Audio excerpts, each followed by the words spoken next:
और इधर आपको बता दें, मानगो के आजाद नगर ईदगाह मैदान में बिहार के मुख्यमंत्री नीतीश कुमार के विरोध में महिलाओं ने जमकर विरोध प्रदर्शन किया। वहीं आजाद नगर ईदगाह मैदान में बिहार के सीएम नीतीश कुमार पर गुस्साई महिलाओं ने जमकर विरोध किया। साथ ही माफी मांगने की बातें भी सामने आई। वहीं इस संबंध में जेवा कागरी और स्थानीय महिलाओं ने क्या कुछ कहा, ये सुनते हैं। गुंडागर्दी नहीं चलेगी, नहीं चलेगी, नहीं चलेगी। पर्दा हमारा हक है, पर्दा हमारा अधिकार है। जिंदाबाद, जिंदाबाद।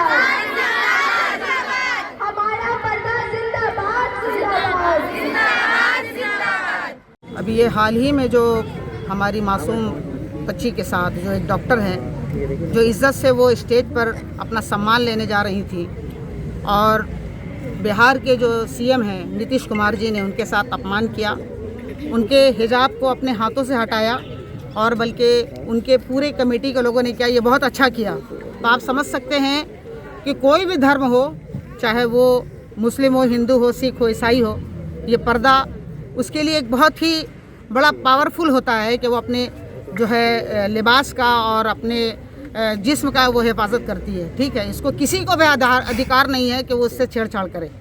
अगर इस तरह के अल्फाज हम लोग किसी के बारे में बोले तो आज हिंदुस्तान में आग लग सकती थी। मगर आज हम सिर्फ यही बताना चाहते हैं कि इस्लाम हमें ये सीख देता है कि हम किसी भी झगड़े लड़ाई से या खून खराबा से काम खराब नहीं करना चाहते, बल्कि इस्लाम हमें अमन का पैगाम देता है और हिंदुस्तान में रहकर हम एक बनकर रहना चाहते हैं। एक ताकत होनी चाहिए कि अगर किसी हिंदू के साथ भी गलत हो तो हम उसके लिए भी आवाज़ उठाएं, अगर किसी सिख के साथ भी गलत हो तो हम उसके लिए आवाज़ उठाएं, क्योंकि हम सब हिंदुस्तान में एक साथ मिलकर रहते हैं। और सरकार को खुसूसियत के साथ तालीम की तरफ ध्यान देना चाहिए, हॉस्पिटल की तरफ ध्यान देना चाहिए, अच्छी सोसाइटी में जहाँ पर गरीब जिनको भूख से मर रहे हैं, कंबल नहीं है, जिनको घर नहीं है, उसकी तरफ तवज्जो देना चाहिए। तो सरकार हमेशा हमें उलझाते रहती है, कभी तलाक के नाम पर, कभी पर्दे के नाम पर, कभी लिबास के नाम पर, ताकि हम उलझे रहें और वो अपने मनमानी करते रहें। तो ये कभी नहीं हो सकता। अगर ये नहीं रुकेगा तो हिंदुस्तान की सारी औरतें सड़क पर आएंगी और औरत अगर अब ठान लेती है तो वो कुछ भी कर सकती है। इसलिए हमें चाहिए कि इंसाफ चाहिए और नीतीश कुमार माफ़ी मांगे। ये कोई बहुत बड़ी बात नहीं है माफ़ी मांगना।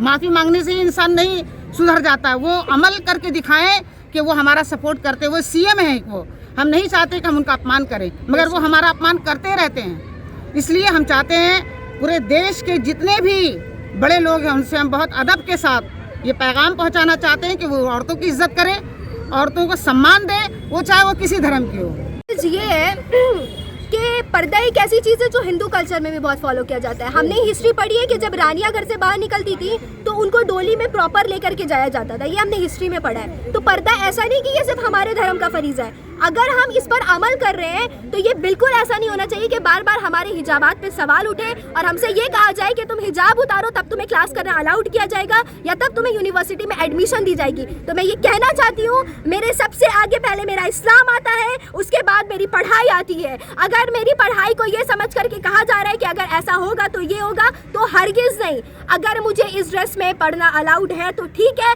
वरना मैं लात मारती हूँ ऐसी डिग्री को, ऐसी दुनिया की चीज़ों को। बस मुझे ये कहना है कि जो बार बार हमारे पर्दे पर सवाल किया जा रहा है उसे बंद करें, और ऐसा बंद करें कि मुसलमान कौम की औरतों को बाइज्जत पर्दे से हर जगह पढ़ने की इजाज़त मिले, हर यूनिवर्सिटी हायर एजुकेशन में पढ़ने की इजाज़त मिले। क्या नाम हुआ आपका? मेरा नाम अनम यूसुफ है।